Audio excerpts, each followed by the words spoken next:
What's going on, everybody? Chadley here, and in today's video I'm bringing you guys MOXXI MOMMA MOZE, and with this build you guys are going to get infinite amp shots and just be able to one-shot almost everything in the game, and also bosses that you can't one-shot, you'll just wreck right through them. Now the premise of this build is taking advantage of the newly buffed MOXXI weapons like the crit and the hail, and pairing that with a Bloodletter so we can get infinite amps all the time. As long as you're hitting something, you will be having your shots amped. And it's super easy to build this, and overall you're gonna deal so much damage. Now another cool thing about this build is you do not need the 4 skill tree. I am spec'd into it. It will help a little bit, but if you guys do not have it, you can still do this build perfectly fine. You're just gonna take these 3 points and put them somewhere else. So let's go ahead and just jump right into our gear. And like I said, it is super easy to gear for this build because what you guys are gonna be farming is the crit and the hail. So all you gotta do is go tip MOXXI in Sanctuary and you guys can farm these super easily. Now, the anointments you're going to want on here is 390. This is going to pair with short fuse, and you guys are going to be one-tapping basically everything in the game.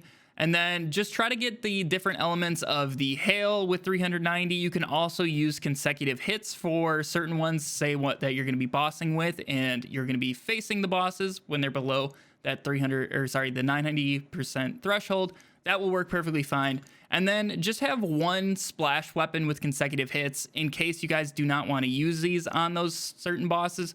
So like Wotan, for example, when you can't crit him, you can use the hail and kill him perfectly fine, but you can just do it a little bit faster with the splash weapon. It's completely up to you which one you use. This is not a necessity. It's just a quality of life option. So now moving down, all you're going to need in the shield slot is an O.M or a rerouter. The O.M is going to be your better option, but if you have not done the maliwan takedown yet, just use a rerouter and you'll be good to go. Now, the anointment on the O.M or rerouter really does not matter. If you guys are using the O.M, you can use action skill start, and then you can get to the amp circle on the ground wherever you place your iron cub or iron bear. Or you guys can use bonus elements on it, because with this build, we are going to have the bear and also cub destroy itself so we can get the full cooldown for big surplus. So any of these anointments will do. It really does not matter. You could honestly use a non-anointed shield. It really does not matter.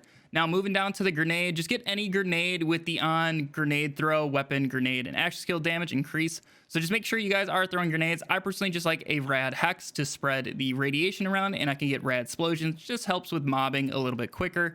And then for our class mod, just get a Bloodletter, as much desperate measures as possible, and then phalanx if you can, but it's really not too bad with that.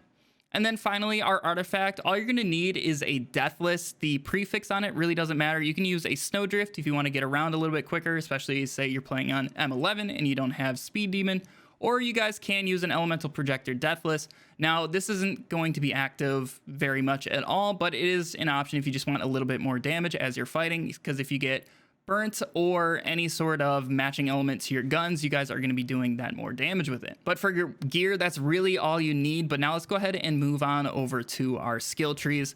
Like I said, if you guys do have the purple tree, what you're going to do is spec Iron Cub and then also Big Surplus. You're going to have Iron Cub on all the time, except for if you guys are going for bosses. You're going to want to use Iron Bear then, because you can get in and out, and because the Cub's not really going to be able to kill itself during those boss fights very well. So that's why we will use Iron Bear in those scenarios. If you guys do not have the 4 skill trees, just put 2 points into Grizzled over here in blue tree, and then 1 final point into Scrappy, so you'll end up with 3 out of 5 here. Now, to help the Iron Cub kill itself a little bit quicker, what you guys are going to want to use is just a Vanquisher Rocket Pod. Just throw that on there, and if you put the Cub near an enemy, it's going to blow itself up basically immediately, and you can get Big Surplus active. Now, if you guys don't have it, just run any weapons that you want on the bear. Probably railguns for auto bear will be your best bet. But otherwise, for our main skill tree is the blue skill tree. Just spec everything you see here. So skag den, stainless steel bear, means of destruction, toward cross promotion, auto bear, pull the holy pin, 2 into vampire, 1 into the last, so you guys throw those nades if you go down, and then finally short fuse. So one of the reasons that we are using 390 on a lot of our weapons is it's going to double dip with short fuse, which just ends up leading to you guys one-shotting basically all of the enemies, and it's a little gross. Now, our second main tree is going to be the orange skill tree here. What you guys are going to want to do is put 5 points into armored infantry, 5 points into drowning in brass, 3 into thin red line, 1 into Vladoff ingenuity, just so we can move down, and also experimental munitions, and then finally 3 points into desperate measures. So if you guys have 6 out of 3, you're going to get 100% gun damage, which is fantastic. And then finally moving over to our green skill tree, we're going to do 5 points into cloud of lead, 3 points into stoke the embers, 1 point into redistribution, 2 points into scrappy, and finally 5 points into scorching RPMs. Now, with this build, guardian ranks really do not matter. All I suggest is if you guys are running cub, just make sure you have topped off, turned off. We want to keep our action skill gone so we get big surplus. If you guys are not using the 4 skill tree, then you guys are going to keep this on so you can get in and out of Iron Bear whenever you feel like it, basically. But yeah, that's basically this build. Feel free to experiment around with other weapons in this 4th slot for the other splash weapons. You're not going to get them amped on every single shot because obviously they're not going to be healing you, but it still will deal a ton of damage because they're obviously splash weapons. So like always with these build videos, I'm going to run through the start of the maliwan takedown, true maliwan takedown, and show you guys exactly how to play the build. So when you guys are using cub, all you got to do to destroy it is just place it next to an enemy when you have the grenade launcher equipped, and it's going to spawn and just immediately blow itself up. Now you guys have all the damage that you want, and you can just basically one-tap things. Just always be aiming for the crit. That is the whole thing with these MOXXI weapons, is they deal a ton of crit damage. If you guys aren't critting, you are going to be doing less damage, but you really won't notice that until you're facing a boss. But it's just always good practice to aim for the crits. Now, the main weapon you are going to be using is the crit, and this, it can fall out of your hands, so make sure you stay away from like ledges. Don't be shooting it near ledges like right here, because it can and will fall off at the worst times. It has happened to me, it's happened to a lot of people, so just make sure you guys keep your distance from those ledges. But otherwise, just make sure you're throwing your grenades and aiming for the crits, and you guys will basically never die and just one tap everything. Now, you are also welcome to use the hails if you want. Now, they're a little wonky to aim, which is why I don't always use them. I like them for just the elements if I do need a specific element in that moment.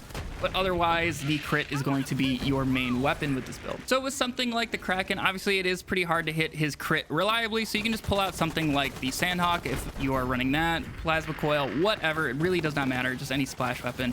And you can run through them super easy, or you can just use the crit or the hails, and you guys will be perfectly fine there as well. Yeah, guys, that is MOXXI Momma Moze in a nutshell. Now, just make sure you guys do not lose your crit near the edge of a map. That is your main weapon. You can also have multiple of them in here in case something bad happens to your crit. It's definitely not a bad idea to have a backup or two. But I hope you guys have a ton of fun with this build. I personally have a blast with it. But if you guys did enjoy this video, make sure you guys leave a thumbs up on it to let me know. It really helps me out. Also, consider subscribing for more Borderlands 3 content and builds. I hope you all have a fantastic day, and I'll catch you guys in the next video. See ya.